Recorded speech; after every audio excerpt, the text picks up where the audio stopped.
What's up, everyone? Thanks for listening to the Dynasty Coaches podcast. As always, I'm your host, Coach Dylan, along with my co-hosts, Coach Nick and Coach Charlie. We have a great show for you guys today. We're going to start out looking at the news and notes from around the NFL, and there's a ton of them. We've finally had some teams hiring their head coaches and offensive coordinators. Then we have another head coach that retired unexpectedly, not to mention the GOAT is finally done.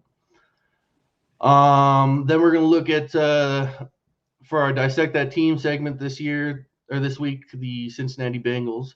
And then, so we got a pretty good show for you. So starting off, let's look at some news and notes here. As before mentioned, Tom Brady finally retires. I'd say he had a pretty good career. One quick question here. Does Gronk follow him? What do you guys think? I say yes. I don't think that Gronk's going to want to play for someone not named Tom Brady. Those two were so close over the years. They have a really great connection. Gronk's also getting up there in age. His body is beaten and broken. That's why he originally retired in the first place until Brady pulled him out. So I don't think he wants to go anywhere else. I think he's going to call it quits. Yeah, for sure. I would agree. I think just like Charlie said, the only reason he even came back was for Brady. And if Brady's calling it quits, the man's gonna ride off and be done with it too. He don't need any more accolades. I agree. He's only back for Brady, so now that Brady's done, I think he's going to. With that being said, does Arians follow him? There's not a whole lot there left, so. Yeah, I mean, considering that you lose Gronk, you lose Brady, you're looking at losing Godwin, and God knows what you're going to do with your running backs. I mean, Arians is old. Honestly, I don't think he's built for a rebuild. I just don't see it. Yeah, perfectly said right there. He's an older coach. He wants to win now, kind of right off into the sunset. Doesn't want to go through the rebuild again, so I think he's probably done. What does this do to the Tampa Bay offense? Do you guys think that Evans is the only one they stick with and goes into full rebuild on offense, or do you think O.J. Howard might be coming back? Do you guys think Chris Godwin might be coming back? Leonard Fournette? What do you guys think? Well, the Bucs are going to want to – if they're going to go into a rebuild, they're going to want to have some reliable guys for whoever comes in behind center. Mm-hmm. If Brady leaves, so Mike Evans is that perfect guy. Dylan, we were talking about that before we started the show. Yeah. I think that Mike Evans can kind of be that guy, a safety blanket. He was amazing. He was good with Jameis Winston. He's good with Brady. I think he can be good with whoever is under center. And if it's a rookie, if it's Kyle Trask for some reason, or if it's someone else they bring in, they're going to want to have someone they can trust when they throw the ball to. Mike Evans is that guy. Cameron Brate's also under contract, the only tight end under contract. And he's a good red zone guy. He's someone you can target when you need to. He's not the worst tight end in the world. So they have a couple guys they can go to. I think they'd rather have a couple of vets to stick around. I agree. I think Kyle Trask could be a big go buy right now candidate because you're probably going to get him for the cheapest you're going to get him. And if he ends up getting the starting job in Tampa Bay, he could be pretty good. So he's got a real good coach if Arians doesn't retire. So moving right along, Denver hires Nathaniel Hackett. Finally, the Denver Broncos have their offensive-minded head coach that wanted. Hackett was the offensive coordinator of the Green Bay Packers from 2019 to 2021. He also served as the offensive coordinator of the Bills from 2013 to 2014 and the Jaguars from 2016 to 2018. In 2017, he led the Jacksonville Jaguars to the AFC Championship game with Blake Bortles as his quarterback. You guys can see the on screen here. You can see the points per game, passing yards per game, and rushing yards per game the last 3 years in Green Bay. I know Hackett wasn't calling plays, but he was still a pretty big part of the offensive game plan. And then also you can see the target share for where the ball was being dispersed. What do you guys think this means as far as Aaron Rodgers coming to Denver? Do you think it happens? Without a question. Rodgers has said before that he and Hackett have such a close bond from working together. and not the only way Hackett would leave, like if Rodgers went with him or vice versa. So now that Hackett's in Denver as the head coach, you got to think they're going to do everything they can, and Rodgers is going to do what he can to get himself to Denver. And Denver also doesn't hire Hackett unless they know they have a great chance of bringing Aaron Rodgers in. That's the one main tie I see, because I don't think Hackett's going to want to work with Drew Lock. I agree. You guys see that high target share for the running back position? What does it mean for Javonte Williams? Is he a to the moon and back guy for this next year and the upcoming years? For the upcoming years, absolutely. But we do have to remember that I think Melvin Gordon is still under contract for one more year. Melvin Gordon's free agent. Oh, he is a free agent? Yep. Okay, never mind then. So, pardon me, Javonte Williams to the moon. Kid's only 21. He's already showcased some special skills. And if he's going to be the only main running back on that roster pending free agency in the draft, he's going to be, I think he's already honestly a top 5 dynasty back. Mm-hmm. Yeah, I would agree. I mean, Hackett led 2017, had the best rush attack in the league with the Jags, and had a great 2013 run game with Buffalo. So I think he's built run games before. He's built really, really prolific run games. And with a talent like Javonte Williams, I think that the ceiling is there really isn't one. So was that 2013 with LaShawn McCoy in Buffalo? I believe so. Gotcha. That's a pretty good year. And then I think this probably happens if Rodgers comes to Denver, but does Davante Adams follow? They've got $45 million in cap space. I know that in the trade, they're going to have to give up one of Judy or Sutton, I would think. So there's going to be a spot open at wide receiver. They got the cap space to fill him. Yeah, my money's on Judy going to Green Bay. He's the younger guy, more upside. So I think Green Bay would want to take a shot on that. And I think if Adams knew he was going to come and play for Rodgers, he might take a little bit of a discount. So that would also help on the cap space portion for Denver if they want to address other needs as well in free agency. Rodgers and Hackett, if Rodgers comes, he's going to want his guy. He wants Devonte Adams. Those two are a dynamic connection. So I'm going to play the devil's advocate here, right? And I'm going to say, what if Rodgers, knowing that this might well be his last contract before retiring, and wants to do the Tom Brady method and go to a warmer climate, what if Arians somehow lures another veteran quarterback down to Tampa Bay, and Adams and him both end up in Tampa Bay, and I look like a genius? Then I guess we'll address that whenever that happens. I don't know. That's interesting. That'd be an interesting place for him to go. Right. And then one more thought. What if Adams finally decides that he wants to step out of the Aaron Rodgers shadow, wants to prove that he can be a star player even without being tied to Aaron Rodgers? I don't know. I think every wide receiver's dream is to have the good quarterback throwing to him and making him look good. So I don't know if Adams would even want that to happen at all. So it's interesting. I mean, we'll see what happens in the next couple months with Denver Broncos here. Moving right along, Chicago hires Matt Eberflus as their head coach. He was the defensive coordinator of the Indianapolis Colts from 2018 to 2021. Can't really predict anything with the offense since he was a defensive coordinator, but his defenses are pretty good. In his years in Indianapolis, they were better against the run than they were against the pass. But with the Bears hiring a defensive-minded head coach, what do you think this does for the development of Justin Fields?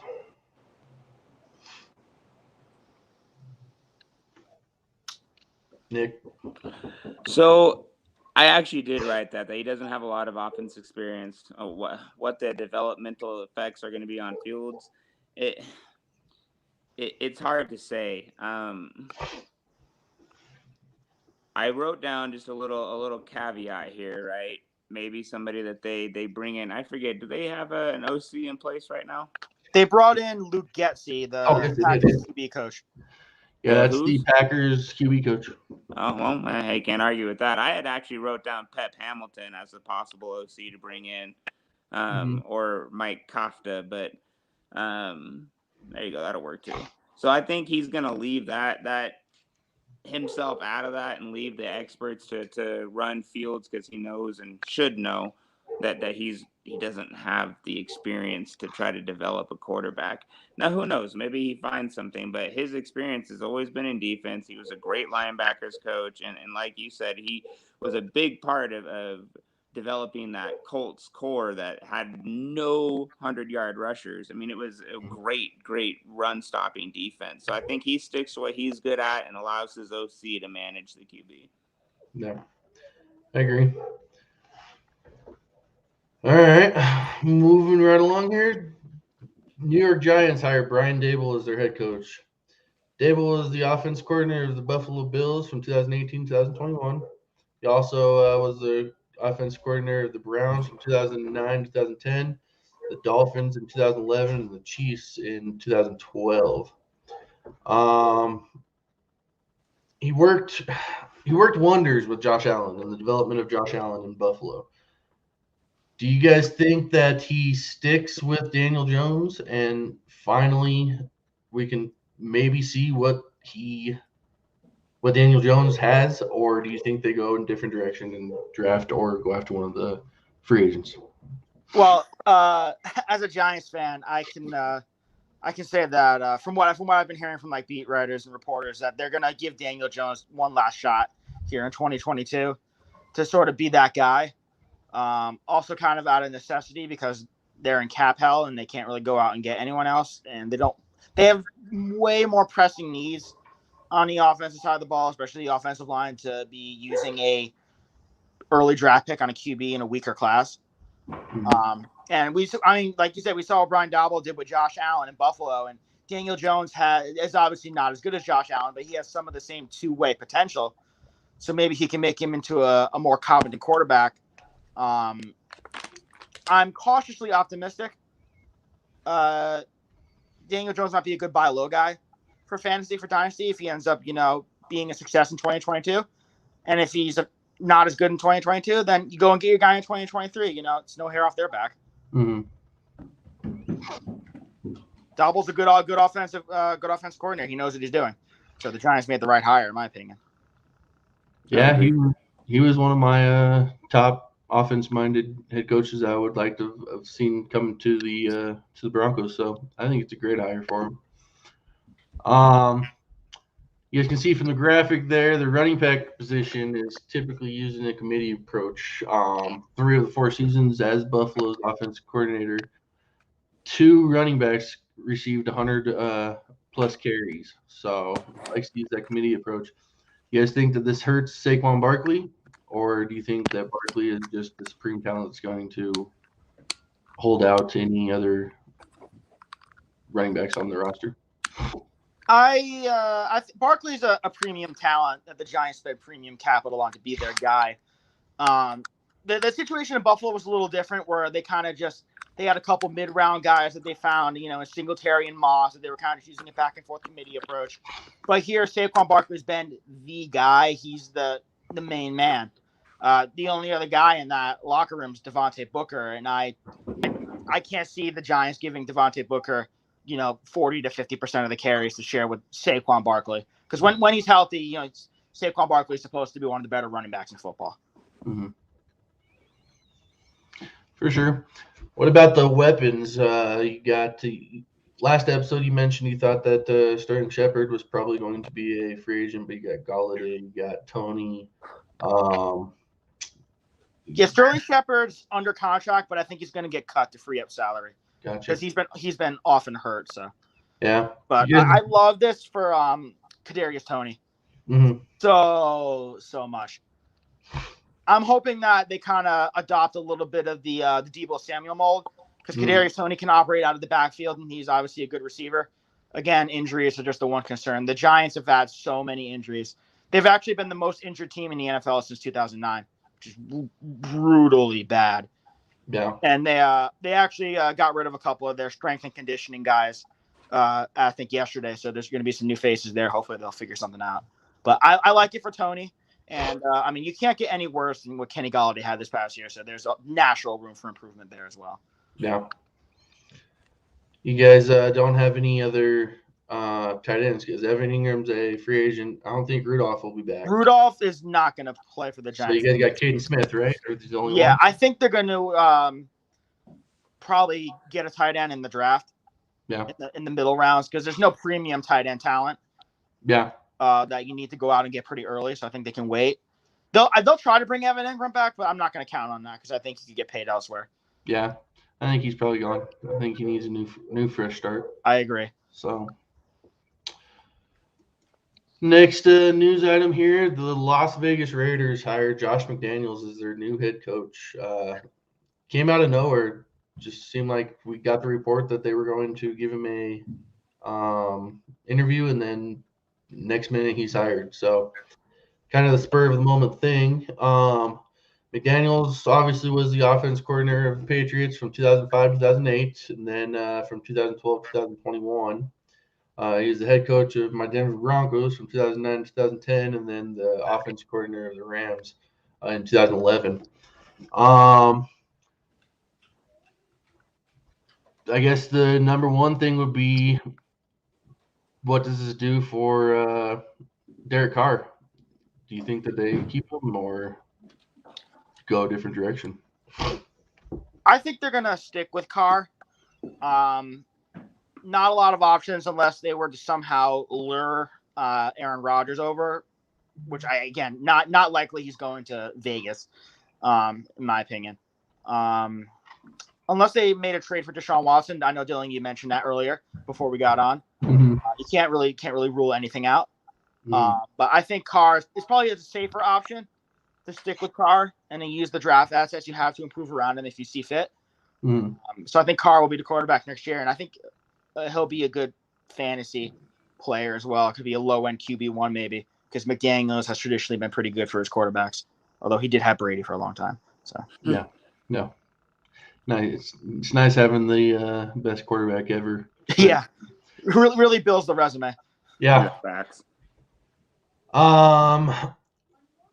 In the Josh McDaniels offense, usually he's got one back that does the rushing, one back that does the receiving. We were talking earlier, Corey Dillon was the last back to have the receiving and the rushing role on the New England Patriots.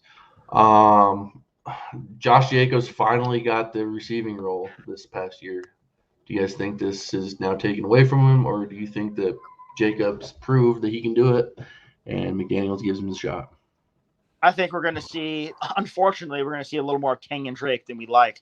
Mm-hmm. He's going to be in I think the last year of his contract. He's also getting paid like $7 million to be a backup running back. So I think he's going to get a good share of the receiving work, which is kind of what he was brought on to do, to be like the third down back kind of guy until he got hurt. So I think if he's healthy, that's kind of the situation we're going to be in. It trends towards McDaniels' history.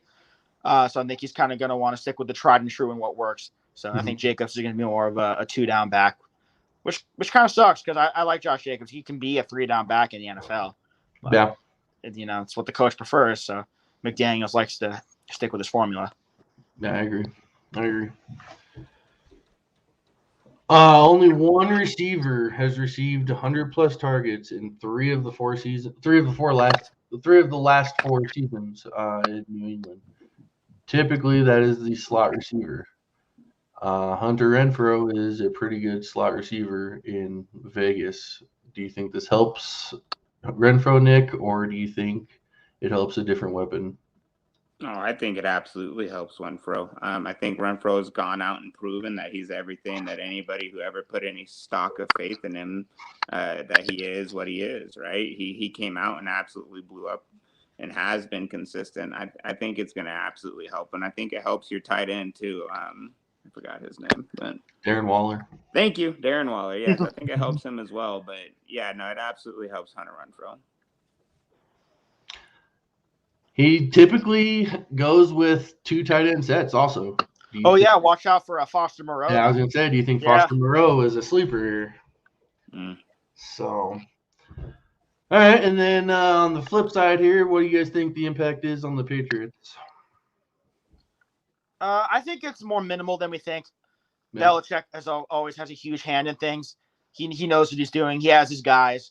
He'll probably just bring someone in, and everything will just go with the flow and kind of be what it was. I don't think the impact is as big as people might make it out to be. Yeah. I concur. I think Belichick's one of the greatest head coaches at just kind of rolling with whatever he's being dealt. And I think, again, he may have a few games stumble like they did this year, but he'll figure everything out. Yeah, rumor is they might bring in Bill O'Brien to be the new offensive coordinator over in New England. That'd be a good one. I don't think it matters who the coordinator is. The Patriots are going to be the Patriots as long as Belichick is there. I agree. Do you think it hurts Mac Jones? No. No, not at all. Yeah, not at all. No. Moving along here. Carolina Panthers hire Ben McAdoo as their offensive coordinator. McAdoo was the offensive coordinator for the Giants from 2014 to 2015, and then he took over as their head coach in 2016 to 2017. He uses a committee approach as well in all 4 years that he was with the Giants. Two running backs in 3 of the 4 seasons received 100-plus carries. Then no back received more than 254 carries in any of the 4 seasons, or 254 touches in any of the 4 seasons.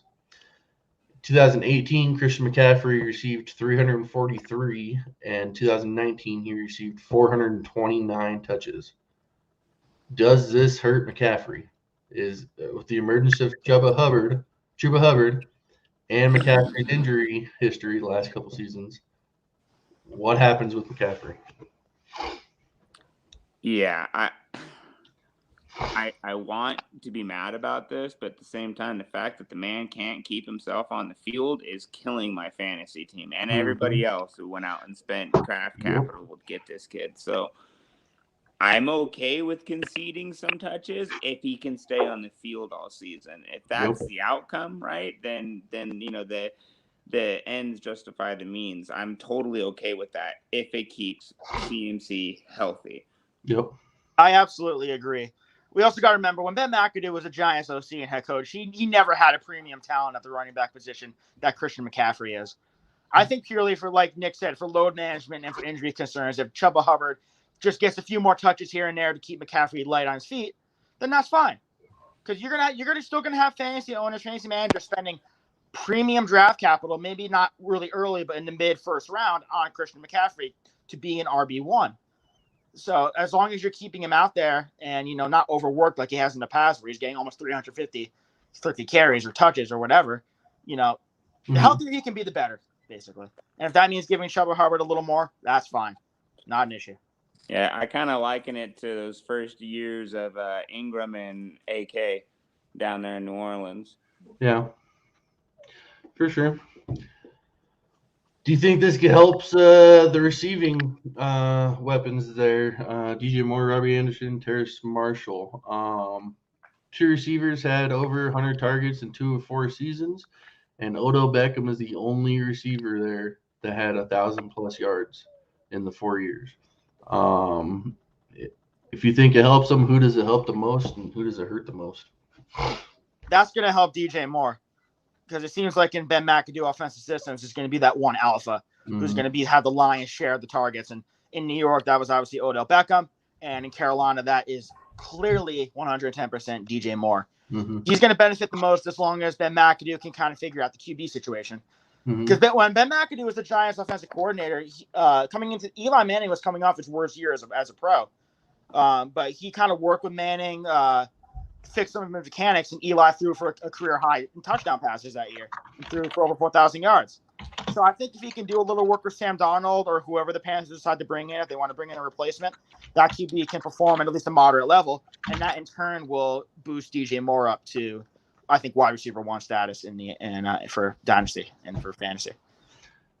My notes exactly too. Yeah, I had concerns about what they were going to do at the QB position, but I can't say it any better than Charlie just did. I think it's going to really, really help that one, dominant alpha receiver, and that's DJ Moore by a mile. I agree with that. In the 4 years as with New York, the tight end position, there wasn't one main guy that got the majority of the work, but the tight end position had 800 plus yards, 5 touchdowns. That's what their average was. Do you think Tommy Tremble or Ian Thomas are anybody to look out for as potential sleepers? Tommy Tremble, yes, but Ian Thomas is actually going to be a free agent. Yeah, not sure he goes back to Carolina. So I do like Tommy Tremble as a sleeper, someone to watch out for. Nick, do you agree? Yeah, I'll be honest, I'm not real familiar with the player, but yeah, if it's going down from 1 to 2 and then you get those good average numbers, it's definitely someone if you're having a deep league, like my league rosters, I think 24 starters and 48 players total. So yeah, if you got the people to go and get, then yeah, add them to your team. Gotcha. All right, moving along here. So you got the Denver Broncos finally got their guy Nathaniel Hackett, my team. You got the New York Giants, Charlie's team, finally getting their guy in Brian Dabel. I see where this is going. Our team seems to be going in one direction, and your team seems to be going in a different direction. Sean Payton steps down as head coach of the New Orleans Saints. What does this do for the Saints? Are they in rebuild, or are they still going to be contenders? Well, and that's the problem, right? They are too talented defensively and have so much potential on offense with the right QB behind them. I don't feel right saying that they're going into a rebuild. I just don't. They have way too many talented players, and honestly, we don't have the capital to go into full rebuild. I think last I looked, we were something like 80 million in the hole behind. Yeah, you guys are extremely in the hole.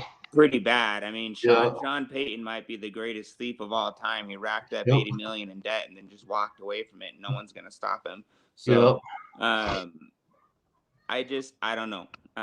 It scares the heck out of me, to be honest with you. I'm not quite ready to put my brown bag back on my head, but I mean, a buddy of mine sent me a picture the other day, and it said, all these 20-something-year-old Saints fans about to know what it was like, right? Because they've never known a bad Saints team, so it's coming. I know the question is coming, but I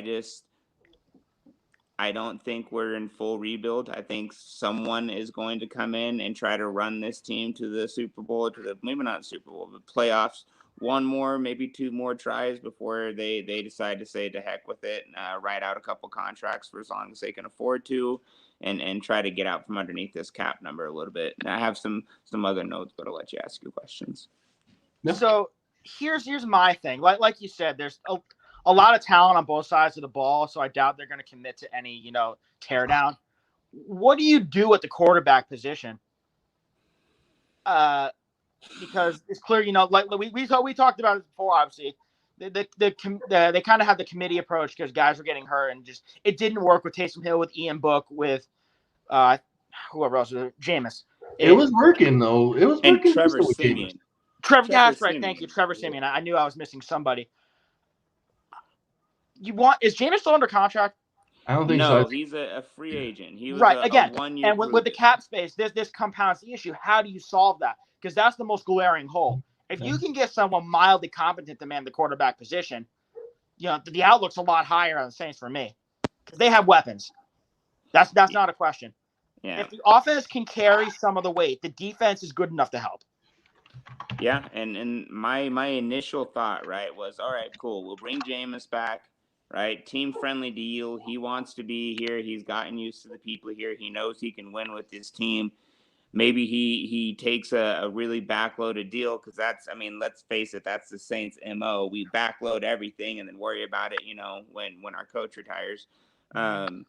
So I don't know. I'd love to see Winston come back. I thought he showed a lot of progress. I thought he showed a lot of poise. But at the same time, like Charlie said, we're strapped. I mean, there ain't no other way to put it. We are straight up strapped. Like, sell the stadium to buy a player strapped. That's why I'm wondering if it'd be better for you guys to rebuild. I mean, I don't know if it'd be a huge rebuild because, like you said, your defense is stacked. You could trade away Thomas. You're going to need to probably go after some free agent wide receivers or rookie wide receivers. But then, if you guys suck this year, you got two really good quarterbacks coming out in the next draft in Bryce Young and CJ Stroud. They could be the next dynasty quarterbacks for you guys. Well, and I tell you, and I had that as part of my thing, right? It was like, what do we do? And honestly, I've been kind of, and I know that we Saints fans like to kind of just turn and burn on people like we did with Jimmy Graham, but hey, we were right on that one. New Orleans has never dealt with the diva mentality from players. They just haven't. Now, again, that's Sean Payton's mentality, and now he's gone. So it'll kind of be up to the next head coach that steps up. But typically in New Orleans, they've never dealt with diva players. They dealt Von Bell. They dealt Kenny Stills. They dealt Jimmy Graham. You know, they don't deal with that mentality. And Thomas has been a bit of a diva since he had his I mean, admittedly amazing season. So I don't know. If they're going to get rid of him, I'd be okay with it. I can't fathom losing Alvin Kamara. I just can't. Yeah, I hear you. Who do you think takes over? Who do you think's your guys' new head coach? I personally would love to see Dennis Allen. I think he's earned it. I think he's been there. He's been in place. The team knows him. He knows the team. And he can take over and still run his defense. Now, that means you're going to have to hire an OC because Peyton's been doing that. So, but I would love to see Dennis Allen. No. Well, we will see what happens. Hopefully, for your sake, they don't go into rebuild and they can still pull themselves out of the hole that they've kind of been put into these last couple years. We will see, but because I know we've talked about this, so I came up with three spots, right, where potentially maybe AK or Michael Thomas would end up going in a trade. Now, I don't know the parameters of what these teams have to offer, which is obviously a factor. So maybe fact check me on this one. But two things for Michael Thomas. We talked about it earlier. The Dolphins is one. And then another one that I don't think we talked about was Patriots. Ooh. That'd be a good one. Right? They don't really have a clear number one up there, and that could be Thomas for him. Yeah. And then for Alvin Kamara, I don't think you're going to like this one very much, but I think it would be amazing to watch as much as I would hate to see him leave. I would love to see AK in a Ravens jersey. Toss aside J.K. Dobbins just like that? Yeah. Yep. I don't they like got J.K., bro. They got J.K. They spent a first-round draft pick on him. I forgot about Dobbins. Was JK? I think it was an early second, but premium capital regardless. Okay, yeah, premium capital on him. Yeah, they're not going to just push him aside there. I still would love to see it. I didn't say it was going to happen. I said I would love to see it. I think AK needs to go to Arizona. Both Connor and Edmonds are free agents this year. They are in a position to where they are fighting for the division and playoffs every year with Kyler Murray. They've got good receiving weapons. Good Lord, you're taking the Lakers approach. Good defense. Well, I mean, if they are, they are. The Lakers were a very good NBA dynasty for how long? Good Lord. This isn't the Yankees. It's not the Lakers. We're just going to add every key player that ever existed. Then I think Thomas would be best in Chicago.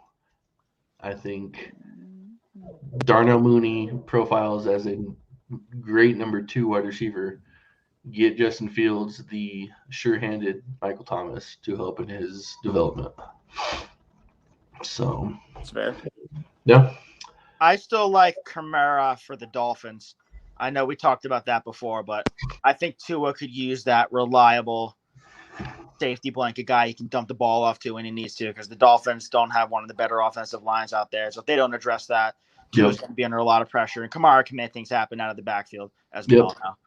Yep, I agree. That'd be a good one too. That'd be a good landing spot for him. So, a couple more just quick news and notes here. The Packers promoted Adam Stenovich to offensive coordinator. He was their offensive line coach. So, I don't know if we can accurately predict what the Packers offense. I mean, I don't think it's really going to change a whole lot because Matt LaFleur calls plays there, but something that happened. And then Minnesota is looking at possibly tomorrow hiring Jim Harbaugh as their next head coach. Really? Yep. So that could be big for Minnesota, and I don't want to get too far ahead of ourselves, but what do you guys think about that? Is the balance of power finally shifting in the NFC North? It could be. My goodness, that'd be quite a sight. Yeah. I think honestly I would push the Vikings up to probably number one if I had to do like a rankings of the teams in the NFC North. They got Harbaugh. Yeah. He did a great job when he was here in his time with Baltimore, and I think he could probably do something a little similar. That's the other Harbaugh. That's the other Harbaugh. Yeah, San Francisco. I always mix the two up. Thank you. Yeah, I think he could do some good work with the Vikings. He'll come to the Super Bowl. So. Yeah, exactly. Yeah, and he did it with that was with Kaepernick, right? Yeah, Kaepernick. Yeah. So why couldn't he do it with Kirk Cousins? Yeah, that was Kaepernick, Gore. I think Anquan Bolden was on that team. So yeah, and he'll have Justin Jefferson and Adam Thielen, two great wide receivers. Dalvin Cook. Dalvin Cook, exactly. Way better weapons. Yep. Way better. Yep. So who was the tight end for the Niners then too? They had an older tight end. Wait, wasn't that Vernon Davis? Yeah, I was gonna say I think it was Vernon Davis. So yeah. Yeah, I love it. I mean, he built a heck of a program down there with Michigan. A lot of people are kind of looking at it sideways, especially considering how good that Michigan team was this year. But at the same time, he's wanting to leave them better than he found them, right? So I think he's proven that he's ready to come back up, and it would be very, very interesting to see what he can build there in Minnesota with, like we've already said, the talent that's in place. Yeah, agreed. All right, well, that's all for the news and notes. There's a ton of it, so I think we covered it pretty good. Let's go and move on to the next segment. That's the Dissect Our Team. This week, we're going to do the Cincinnati Bengals. They finished with a 10-7 record in the AFC North, and they're going to the Super Bowl, guys. Earlier today, beat the Kansas City Chiefs. So they finished 20th with their offensive line. Their passing defense finished 26th, and their running defense finished 5th. They almost had 3 wide receivers with 100-plus targets. Chase had 128, Higgins had 110, and Boyd had 94. Let's get the elephant in the room out of the way first. Is Jamar Chase the number 1 wide receiver in the league? His stats, 128 targets, 81 receptions, 1,455 yards, 13 receiving touchdowns, and 18 yards per reception. 18.0 yards per reception in his rookie year. Is he number 1? Are we talking just in the NFL? Or are we talking Dynasty? Because if we're talking Dynasty, Jamar Chase is the number 1 for me without question. Let's go Dynasty and NFL. All right, so we'll talk Dynasty. So I put this out in the poll actually a couple weeks ago when Jamar Chase was going off in the playoffs. Is he the number 1? Because there's that debate. Is it him? Is it Justin Jefferson? And I think solely because of quarterback play. Yep. The talent is very comparable. You could argue it's a 50-50 split. But because Jamar Chase has the better quarterback, and they're on a similar timeline, they're both incredibly young. They're gonna play if they stay in Cincinnati, they're gonna play their entire career together. Jamar Chase is higher for me. He's the number 1.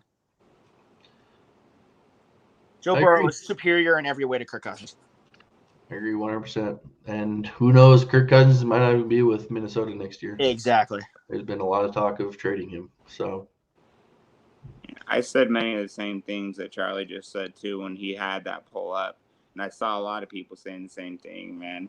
Joe Burrow is hand and foot over what Kirk Cousins is. So I think that hurts Justin Jefferson in that comparison. Mm-hmm. All right. The biggest team needs offensive tackle, pretty much all of offensive line. Yeah.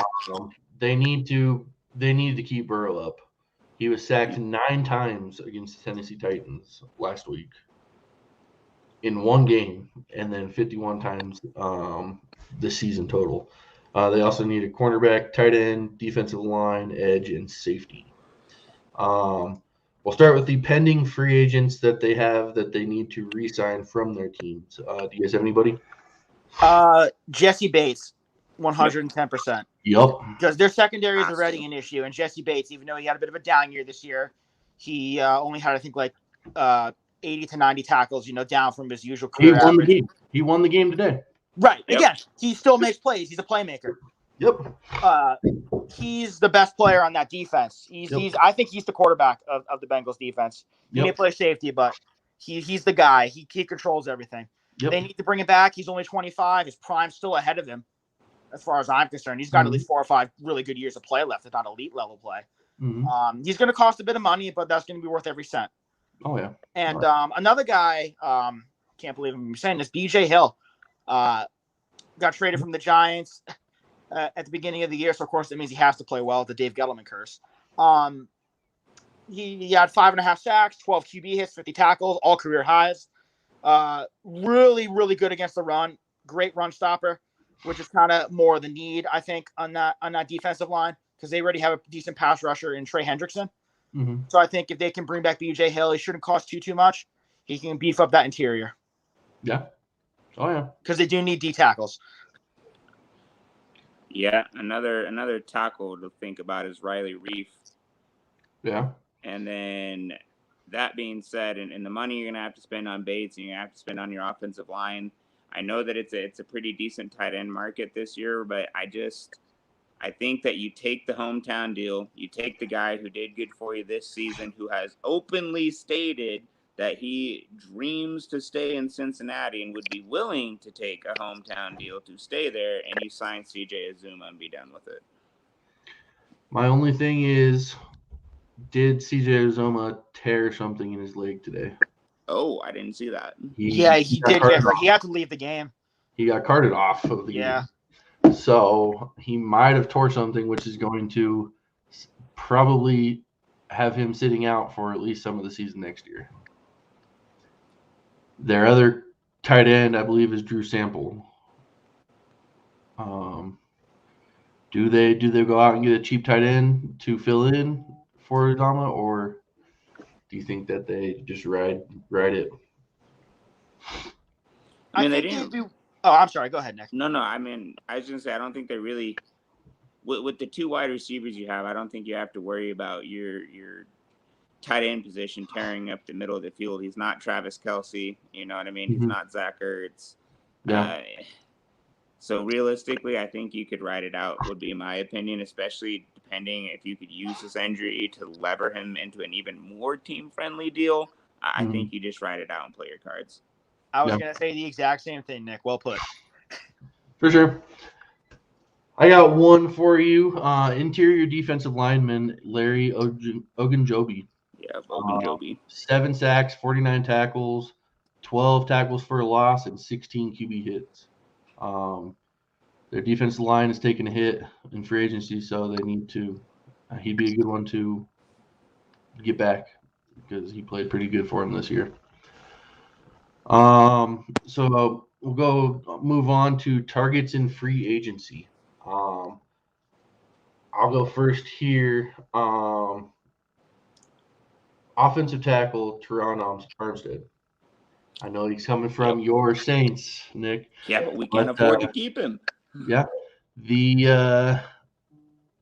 Like I said, Burrow was sacked a ton, and Teron Armstead is a veteran elite pass protector. He would be somebody that you could bring in, coach up some of your younger offensive linemen, and get them ready for whenever he's finally ready to retire. So I'm going to go with him, and then Casey Hayward Jr., cornerback. Bengals ran zone coverage 70% of the time in 2021, and Casey Hayward Jr.'s best instincts are in zone coverage. So I think that he would be a great fit for the Bengals in free agency.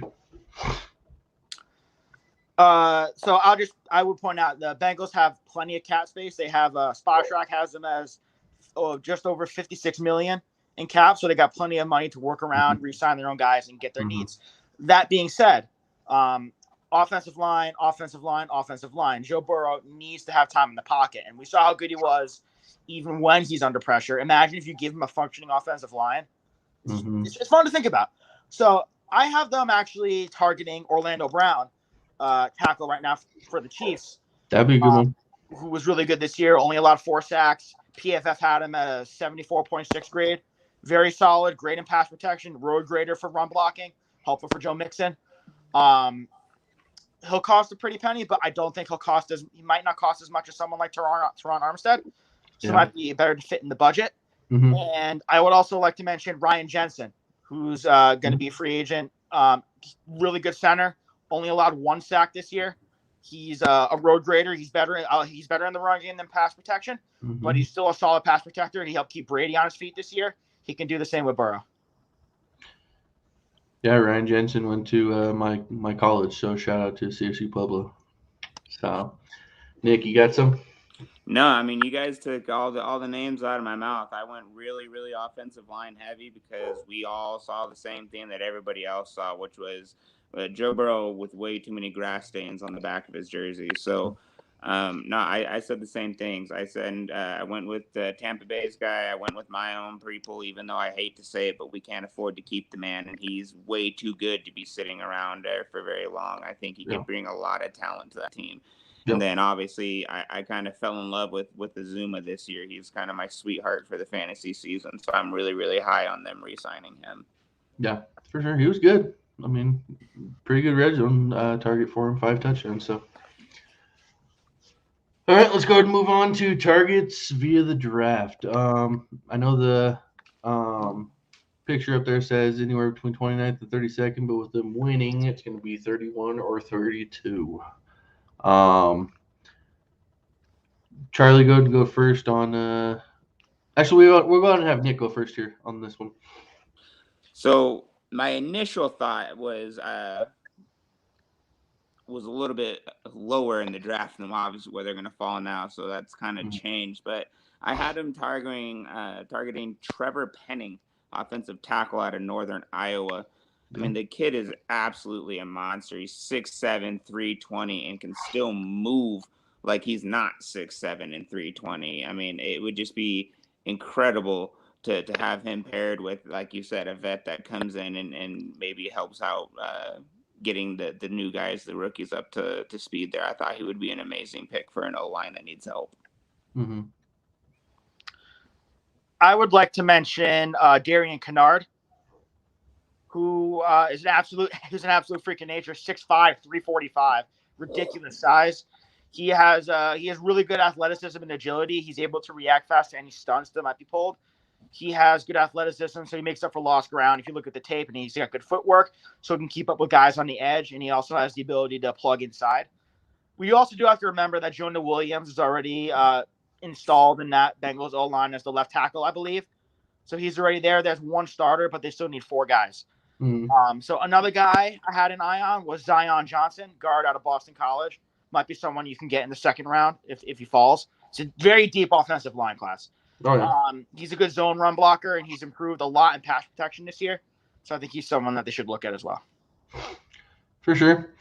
I went with interior offensive lineman Donovan West out of Arizona State. He played both guard and center last year, but they're projecting him to be a center in the NFL. I just think with him being able to play multiple positions, that'd be a good sign for them, so they can kind of move him wherever they need him to be. And then cornerback Marcus Jones out of Houston. He had 5 interceptions and 12 pass defenses, but he's also the best kick and punt returner in the class. So he would not only add in the defense, but the special teams department also. Not to mention, the Bengals are in free agency, have Vernon Hargraves, Eli Apple, Trey Flowers, Darius Phillips. All 4 of those guys are free agents this year. So if they don't re-sign some of those, and Apple has been a big part of their defense this year. Yep. So if they don't re-sign all those guys, they're going to need cornerback, and I think that he'd be a pretty good fit. So, yeah. I also had Jarrett Patterson, center from Notre Dame, in the later rounds for them to pick up and pair with Trevor Penning. Yeah, I think he'd be good. So, are there any current player contract do you think that they could restructure to? I know they have $56 million in cap. Don't really need to restructure, but do you think that they do look at anything like that? If they needed to, the one guy, really the only guy, is maybe Trey Waynes. He has the 15 mil cap hit. He's getting paid a lot. He had some struggles this year in coverage. So I think maybe if they do some type of restructuring, convert some of that into a bonus to bring down the hit a little bit. Again, that's only if they need to, and I don't think they're going to need to because, like we said, they have so much cap space. Restructuring salary is not a concern. The Bengals are a very well-run team. Yeah, for sure. I agree. And the only person that really came to mind, because I had to do a little bit of digging on this one, but Trey Hendricks, and I know he just came over last year from the Saints, but I knew he took a pretty big deal and he had a pretty good season. So I thought maybe that would be somebody they could talk to about maybe backloading some of his deal. Mm-hmm. If they needed to, which they don't. Yeah, I don't think that they're going to be restructuring anybody. So, and then my other question, I don't think they're going to be looking at any coaching changes since they're going to be in the Super Bowl. So I'm going to skip that one. But don't fix what ain't broken. Exactly. Amen. Exactly. So yeah, that's your Cincinnati Bengals. Dissect that team. You guys have anything else to say that you want to say about them? No, I'm just really excited. Really excited. I'm pulling for the Underdog Bowl. I'm really excited. Absolutely. It's going to be a great Super Bowl. Yeah, for sure. For sure. All right, guys. Well, that wraps up our show. It was a good show. Looked at a lot of good news and looked at the Cincinnati Bengals. They're a good team. They're moving up. So, as always, thank you for tuning in and listening to our show. We really appreciate it. And we will see you guys next week. Have a good week. Have a good night, y'all. Tuning in, guys.